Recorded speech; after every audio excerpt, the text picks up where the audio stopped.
Hello friends, welcome to my YouTube channel. आज हम बात करने वाले हैं पासे के तीसरे टाइप के क्वेश्चन के बारे में। ये टाइप का जो क्वेश्चन होता है, यहां पर क्या सबसे महत्वपूर्ण बात होती है कि सबसे पहले तो ये देखते हैं कि ये वाला जो टाइप है, यहां पर किसी भी दो पासों में दो सतह पर दो संख्याएं समान या कॉमन हो, तब यहां पर इस टाइप के क्वेश्चन को हम कैसे हल करना सीखें या कैसे हल करेंगे। यहां पर सबसे महत्वपूर्ण बात यह है कि जब भी ये क्वेश्चन एग्जाम में या आपके किसी भी प्रैक्टिस सेट में होगा, तो यहां पर कुछ एक महत्वपूर्ण बात है, वो आपको ध्यान में रखते हुए विद इन सेकेंडों में आप इसको हल कर सकते हैं। आइए देखते हैं कि इस टाइप के क्वेश्चन को कैसे हल करते हैं। देखिए, टाइप है आज का कि दो पासों में दो सतह पर दो संख्याएं समान हो। दो पासे तो एक और दो, ये हमारे पास दो पासे हैं। पहली कंडीशन ये है और दूसरी कंडीशन ये है। और दो संख्याओं की अगर हम बात करें तो देखिए, दो संख्या हमारे पास जो कॉमन संख्या है, ये दो इसमें है, दो यहां पर हो गया, तीन इसमें है और तीन यहां पर हो गया। दो सतह कोई सी भी हो सकती हैं। सबसे पहली बात यह है कि दो सतह वो कोई सी भी हो सकती हैं, साइड वाली हो सकती हैं, ऊपर नीचे वाली हो सकती हैं। ऐसी कंडीशन पर आपसे मान लीजिए यहां पर बहुत सारे क्वेश्चन बनेंगे, हमें ध्यान क्या रखना है। देखिए, सबसे पहले यहां पे हमने जो प्रश्न लिया है वो कह रहा है कि एक के विपरीत कौन सा अंक होगा। तो यहां पर यह ध्यान रखना है कि यहां पर कुछ उत्तर तो निश्चित संख्या के रूप में निकल कर आते हैं और कुछ उत्तर आपको पॉसिबिलिटी के साथ यानी संभावना के साथ निकल कर आते हैं। तो देखिए, अब याद क्या रखना है, यहां पर ध्यान क्या रखना है कि इन दो पासों में जो भी संख्या कॉमन से अलग रह गई, इन दो पासों में जो भी संख्याएं जो कॉमन से अलग रह गई वो एक दूसरे के विपरीत होंगी। देखिए, दो और तीन के कॉमन के बाद क्या संख्या रह गई, यहां पर रह गई आपकी एक और यहां रह गई है चार। तो यहां से क्या निष्कर्ष निकल कर आया कि एक के विपरीत कौन सी संख्या हो गई, चार हो गई। फिर से सुनिए ध्यान से, बहुत ही महत्वपूर्ण टाइप है ये कि दो पासों में जब भी दो संख्या समान होंगी, दो सतह पर दो संख्या समान होंगी, तो जो बची हुई एक एक संख्या होगी वो एक दूसरे के अपोजिट होगी, वो एक दूसरे के अपोजिट होगी। अब आपसे कहने लगे, क्वेश्चन पूछने लगे कि बताइए कि दो के विपरीत क्या होगा, या तीन के विपरीत क्या होगा, या पांच के विपरीत क्या होगा, या छह के विपरीत क्या होगा। तो क्या करना है, जहां पर जो भी दो संख्या हमें कॉमन दिखाई दे रही हैं, उनके विपरीत वो दो संख्याएं होंगी जो इन दोनों पासों में हमें नहीं दिखाई दे रही हैं। टोटल हमारे पास कितनी संख्याएं होती हैं, छह संख्याएं होती हैं। छह संख्याओं में हमारे पास यहां कुल मिलाकर कितने डिजिट लिखे हुए हैं, दो डिजिट ये, तीसरा ये और चौथा ये, चार डिजिट लिखे हुए हैं। हमारे पास कितने रह गए, दो डिजिट रह गए।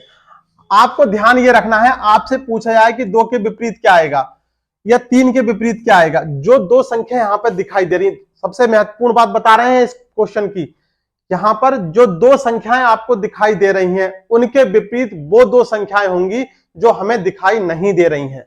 देखिए, कौन कौन सी संख्याएं नहीं दिखाई दे रही हैं। एक तो हमें पांच नहीं दिखाई दे रहा है और एक हमें छह नहीं दिखाई दे रहा है। तो दो के विपरीत क्या उत्तर आएगा, अगर आपसे पूछा जाए कि बताइए दो के विपरीत कौन सी संख्या होगी, तो आपका उत्तर होगा पांच या छह। ऑप्शन भी इसी तरीके से आएगा, पांच या छह। ऐसे ही तीन यहां दिखाई दे रहा है, तीन इसमें भी है, तो इसके भी विपरीत क्या होगा, पांच या छह।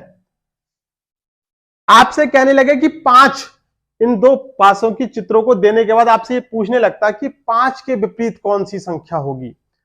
तब क्या करना है आपको, क्योंकि पांच यहां पर दिखाई नहीं दे रहा है और ना ही छह दिखाई दे रहा है, तो याद रखने वाली बात क्या है कि जो दो संख्याएं हमें नहीं दिखाई दे रही हैं उनके विपरीत वो दो संख्या या के रूप में होंगी जो इस पासे में है। तो पांच के विपरीत क्या होगा, दो या तीन। ऐसी छह के विपरीत क्या होगा, दो या तीन। तो कहने का मतलब यह है, यहां से यह निष्कर्ष निकल कर आ रहा है कि जब भी ऐसी कंडीशन का क्वेश्चन होगा जिसमें दो सतह पर दो संख्या कॉमन होंगी, तब वहां से निश्चित रूप से एक ही आंसर निकल कर आएगा कि जो भी एक संख्या बची रह गई, जो भी एक संख्या बची रह गई, उसका उत्तर क्या होगा,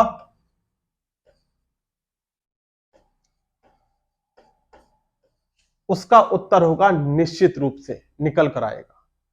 जो भी एक संख्या बची रह गई उसका उत्तर तो निकल कर आ जाएगा कंफर्म रूप से, लेकिन जो भी संख्या कॉमन होगी या फिर जो संख्या नहीं दिखाई दे रही होंगी उनका उत्तर हम निश्चित रूप से नहीं निकाल सकते, उनका उत्तर हमें या के रूप में निकालना होगा।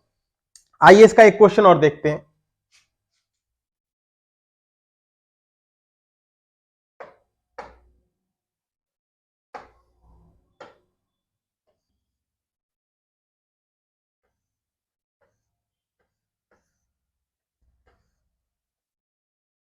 कोई भी दो सतह हो सकती हैं, साइड वाली हो सकती हैं, ऊपर नीचे वाली हो सकती हैं, 4 5 और 5 4। ऐसी कंडीशन में क्या करना होगा आपको?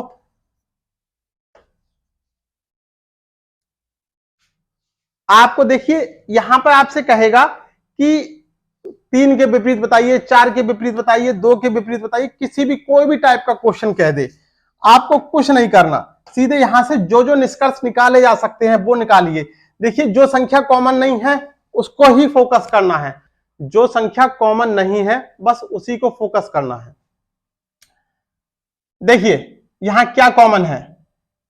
3 कॉमन नहीं है और 2 कॉमन नहीं है, तो 3 के विपरीत क्या आ गया? 2 आ गया।